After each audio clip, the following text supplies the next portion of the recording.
I got a good question today from someone on YouTube, and it's about how to take all this information that's out there today and make use of it, right? Because there's so much stuff out there today. You've got YouTube, Instagram, Facebook, membership websites, and this person in particular, his coach as well. So you've got all this stuff out there. How do you make use of it? And he's wondering how to pinpoint particular techniques and positions that are going to work best for him. Because he's like, there's so much out there, where do I start? So I'm going to share some stuff with you guys, and hopefully this is helpful to you with like skimming through all this information that's online and making it useful for you and making it work for you. So the first thing I'll share with you guys is, no matter what, whatever you decide to run with, whatever technique, move, position, whatever it is, whatever you decide to use it.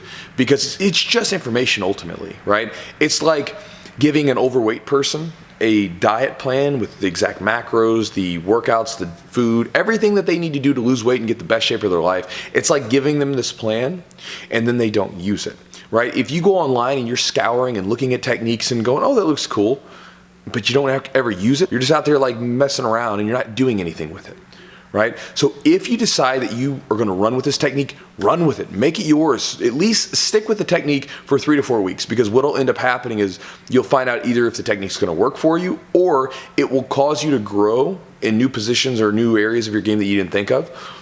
And again, maybe it works, maybe it doesn't, but that's how you're going to know. You actually really have to give it a fair shake. Now, with that said, let me give you a couple quick tips on how to use this stuff. So the internet was not like it is now, but back in the day, I bought a bunch of instructionals, right? My buddy that lived with me was a wrestler, and we both wrestled, and we bought some mats from our basement, and we basically bought a bunch of DVD sets because the internet was not like it is now. And the books back then were terrible. Like the books, I remember, you'd have, it would say, like, show you how to do an arm bar, and the arm bar would be picture 1, they're like getting the arm and the wrist grip, and then picture 2 would be a fully locked in arm bar with them extending, making like this angry face like they're going to break the guy's arm. So we never really bought books because they weren't too good at the time. But the DVD instructionals, we bought several of them, and so we had a lot of stuff sitting there in front of us, which even at the time, that was kind of overwhelming to us. But where we started was, and this is I think the smartest way to go about it, we started from positions that we were already getting to. So for instance, we both wrestled. So we got to side control all the time. So the first disc that we pulled out was all about side control. And we started there and we devoured that disc, right? We took everything and used it and drilled it and tried to at least run with it before we moved on. So that's the biggest thing I would share with you first. If you're going to start to add in techniques to your game, start with techniques that originate from positions that you actually use, that you're actually getting to on a regular basis. The second tip that I would share with you is that if you see a technique that is in a position that you're not into yet, or if there's a position that you see that you would like to add to your game, maybe you watch some competition footage and you see someone else that maybe has a similar body type that you do, and you're like, well, maybe it'll work for me too. Then what you need to do is you need to start with entries. And entries are often overlooked because they're not very sexy. It's like, okay, hey, like, cool, I'm in a position now. Like, I just got into X guard. Okay, there's no X guard sweep yet, but I got there. So a lot of times people don't put much focus on them.